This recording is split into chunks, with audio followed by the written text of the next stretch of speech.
ஒரு ஃப்ளைட்ல போயிட்டு இருந்த 239 பேர் ஒரே நைட்ல இந்த உலகத்தோட வரைபடத்துல இருந்தே காணாம போயிட்டாங்கன்னு சொன்னா உங்களால நம்ப முடியுமா? கேட்கறதுக்கே கிரேசியா இருந்தாலும் இது உண்மையிலேயே நடந்திருக்குது. இன்னைக்கு ஏவியேஷன் ஹிஸ்டரியோட மிகப்பெரிய மர்மம் எதுன்னு கேட்டீங்கன்னா, அது மலேசியன் ஏர்லைன்ஸ் MH370 காணாம போனது தான். ஆனா அது மட்டும் இல்லாம மோஸ்ட் எக்ஸ்பென்சிவ் சர்ச் ஆபரேஷன் நடத்துனதும் இந்த ஒரு ஃப்ளைட்டை கண்டுபிடிக்கிறதுக்காக தான். எவ்வளோன்னு கேட்டிங்கன்னா 1000 கோடி. இவ்வளோ செலவு பண்ணியும் பல நாடுகள் ஒன்று சேர்ந்து தேடியும் இந்த ஃப்ளைட் எங்க எப்படி காணாம போச்சு, இந்த ஃப்ளைட் உள்ள இருந்தவங்களுக்கு அன்னைக்கு நைட் என்ன நடந்துச்சு அப்படிங்கிறத யாராலையும் கண்டுபிடிக்க முடியல. இன்னைக்கு நம்ம இந்த ஃப்ளைட் டேக் ஆஃப் ஆனதுல இருந்து இந்த ஃப்ளைட் காணாம போன அந்த ஒரு செகண்ட் வரைக்கும் என்ன நடந்துச்சுங்கிறது தான் நம்ம இன்னைக்கு பார்க்க போறோம். அண்ட் அது மட்டும் இல்லாம மிஸ்ட்ரீஸ்னு எடுத்துக்கிட்டாலே அதுக்கு கான்ஸ்பிரசி தியரிஸ்க்கு பஞ்சமே இருக்காது. அப்படி 2 கான்ஸ்பிரசி தியரியை இந்த வீடியோட எண்ட்ல சொல்றேன். அண்ட் அதுல ஒரு கான்ஸ்பிரசி தியரி வந்து பெருசா எந்த தமிழ் சேனல்ஸும் கவர் பண்ணலன்னு நான் பார்த்த வரைக்கும் நினைக்கிறேன். ஒரு ஹிண்ட் கொடுக்கணும்னா அந்த தியரியில ரஷ்யா தான் வில்லன். கேட்கறதுக்கே இன்ட்ரெஸ்டிங்கா இருக்குல்ல. ஸோ வீடியோவை ஃபுல்லா பாருங்க, ஸ்கிப் பண்ணாதீங்க. So welcome back. Now Joel, you on a word Joe's Vision.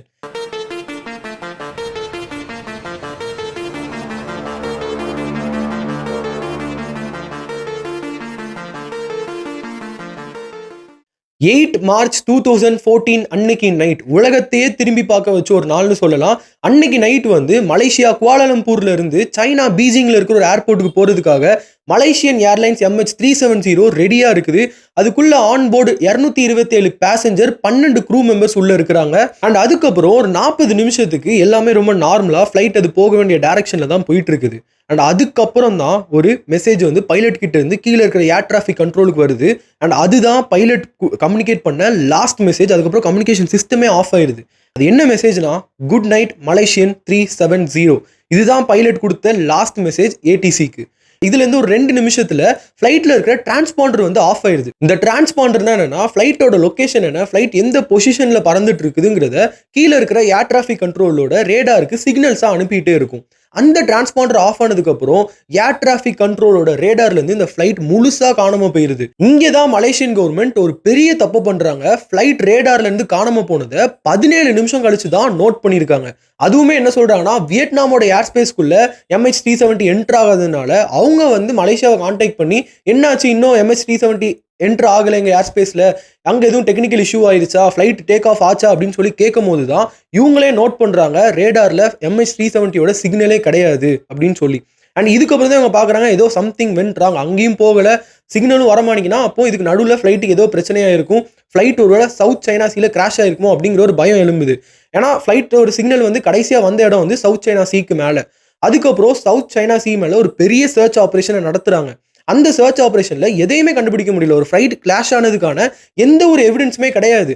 டெப்ரீஸா இருக்கட்டும், இல்ல ஆயில் லீக்கா இருக்கட்டும். இந்த ஆயில் லீக்னா, ஒரு ஃபிளைட் வந்து கிராஷ் ஆகுதுன்னா அந்த ஃபிளைட்ல இருந்து வர்ற ஆயிலா இருக்கட்டும், ஃபியூவலா இருக்கட்டும், இது எல்லாமே கடலுக்கு மேல ஒரு லேயர் மாதிரி ஃபார்ம் ஆகும்.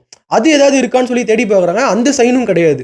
அப்போ எங்கடா போச்சு அப்படின்னு சொல்லி யோசிச்சுட்டு இருக்கும் போது தான் மலேசியன் மிலிட்ரி வந்து ஒரு நியூஸை வெளியிடுறாங்க. MH370 வந்து சவுத் சைனா சீல கிராஷே ஆகல, அதுக்கு பதிலாக ஃபிளைட்ல டிரான்ஸ்பாண்டர் ஆஃப் ஆன உடனே ஒரு ஷார்ப் யூ டர்ன் போட்டு திரும்ப மலேசியாக்குள்ளேயே வந்திருக்குது. வெஸ்ட் மலேசியா கிராஸ் பண்ணி ஸ்ட்ரெயிட் ஆஃப் மலக்கா வழியா வெளியில போயிருக்கு அப்படின்னு சொல்லி ஒரு நியூஸை வெளியிடுறாங்க.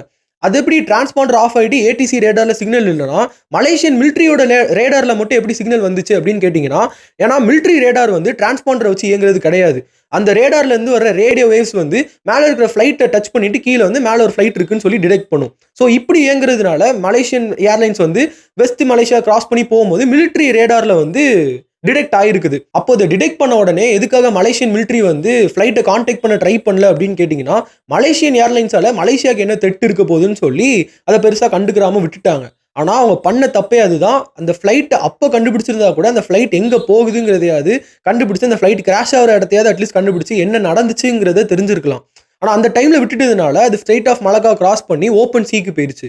ஸோ இதுக்கப்புறம் ஃபியூ மினிட்ஸில் அடுத்த இன்ஃபர்மேஷன் வருது. யார்கிட்ட இருந்துன்னா, இன்மார் சேட்டுங்கிற ஒரு பிரைவேட் சேட்டலைட் கம்பெனி கிட்ட இருந்து. அவங்க என்ன சொல்றாங்கன்னா, நீங்க காணும் தேடிட்டு இருக்கிற ஃபிளைட் வந்து எங்களோட சேட்டலைட்டோட, ஜியோ ஸ்டேஷனரி சேட்டலைட்டோட ஹேண்ட் ஷேக் பண்ணி இருக்குது. அது எங்கன்னு கேட்டிங்கன்னா, இந்தியன் ஓஷன்ல, சவுத் இந்தியன் ஓஷன்ல இந்த ஹேண்ட் ஷேக் நடந்திருக்குது. ஆனா ஃப்ளைட் வந்து கரெக்ட்டா எந்த லொகேஷன்ல போச்சுன்னு சொல்லி அவங்களால சொல்ல முடியல. ஏன்னா அந்த சிக்னல்ஸ் வந்து வீக்கான சிக்னல்ஸ். அந்த சிக்னல் வந்து தூரத்த கால்குலேட் பண்ணி சவுத் இந்தியன் ஓஷன்ல இந்த ஒரு இடத்துல இருந்து தான் வந்திருக்கும். இந்த ஒரு இடத்துல தான் அந்த ஃப்ளைட் கடைசியா பறந்திருக்கும் அப்படின்னு சொல்லி இந்த சேட்டலைட் கம்பெனிக்காரங்க வந்து மலேசியாக்கு இன்ஃபார்ம் பண்றாங்க. அண்ட் இதுக்கப்புறம் தான் வேர்ல்ட்ஸ் எக்ஸ்பென்சிவ் சர்ச் ஆபரேஷன வந்து சவுத் இந்தியன் ஓஷன்ல நடத்துறாங்க.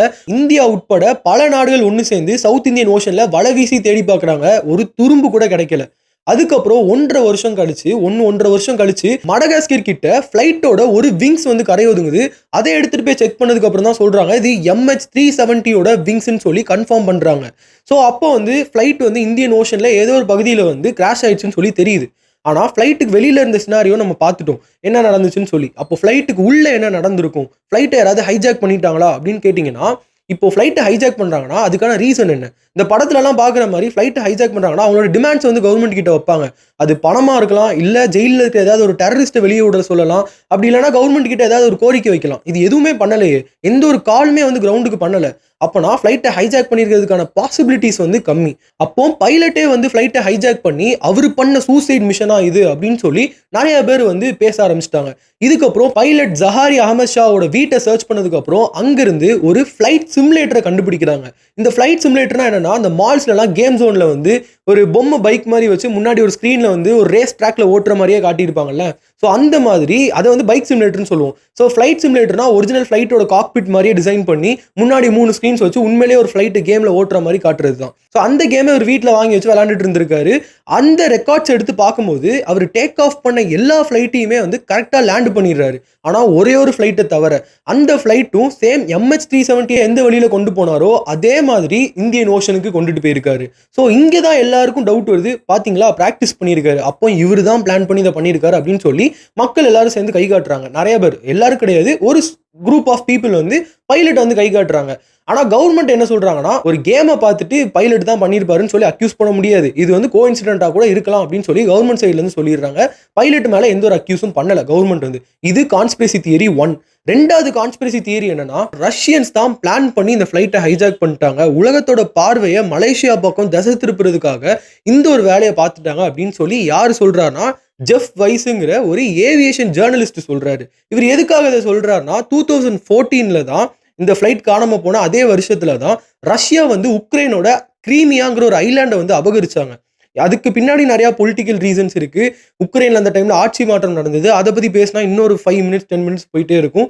ஸோ அதை பத்தி நான் தனியா ஒரு வீடியோ மேக் பண்றேன். அதை நீங்க உடனே பார்க்கணும்னா சப்ஸ்கிரைப் பண்ணிக்கோங்க. உங்களுக்கு ஒரு நோட்டிஃபிகேஷனா வந்துடும். அண்ட் அந்த ரீசன்னால தான் ரஷ்யா வந்து இதை பண்ணிட்டாங்க. ஸோ அப்படி ரஷ்யா வந்து உக்ரைனோட கிரீமியா ஐலாண்டை அபகரிச்சதுக்கு அப்புறம் உலக நாடுகள் எல்லாம் சேர்ந்து ரஷ்யாவை எதிர்க்க ஆரம்பிச்சாங்க. ரஷ்யாவுக்கு கண்டனம் தெரிவிச்சாங்க. ஸோ இதுல இருந்து உலகத்தோட கண் பார்வையை திசை திருப்புறதுக்காக தான் மலேசியாவில் இந்த ஃப்ளைட்டை ஹைஜாக் பண்ணி அதை கண்டே பிடிக்க முடியாத மாதிரி ஒரு தீர்க்க முடியாத மர்மத்தை உருவாக்கிட்டாங்க அப்படின்னு சொல்லி ஜெஃப் வைஸ் வந்து சொல்றாரு. இருந்தாலும் இதுவும் ஒரு கான்ஸ்பிரசி தியரி தான். இன்னைக்கு வரைக்கும் அந்த ஃப்ளைட் உள்ள அன்னைக்கு நைட் என்ன நடந்துச்சுங்கிறது யாருக்குமே தெரியாது. இன்னைக்கு ஒரு மிஸ்ட்ரியா தான் இருந்துட்டு வருது. அண்ட் நான் சொன்ன 2 தியரியில எந்த தியரி வந்து ஒரு வேளை இருக்குமோ அப்படின்னு சொல்லி உங்களை யோசிக்க வச்சதோ அதை கமெண்ட்ல சொல்லுங்க. அண்ட் அடுத்தது எந்த மிஸ்ட்ரியை பத்தி பேசலாம்னு சொல்லி கமெண்ட் பண்ணுங்க. நான் அதை பத்தி இன்னொரு வீடியோ மேக் பண்றேன். அதை நீங்க உடனே பார்க்கணும்னா சப்ஸ்கிரைப் பண்ணிக்கோங்க. அப்பதான் நான் அப்லோட் பண்ண உடனே உங்களுக்கு ஒரு நோட்டிபிகேஷனா வரும்.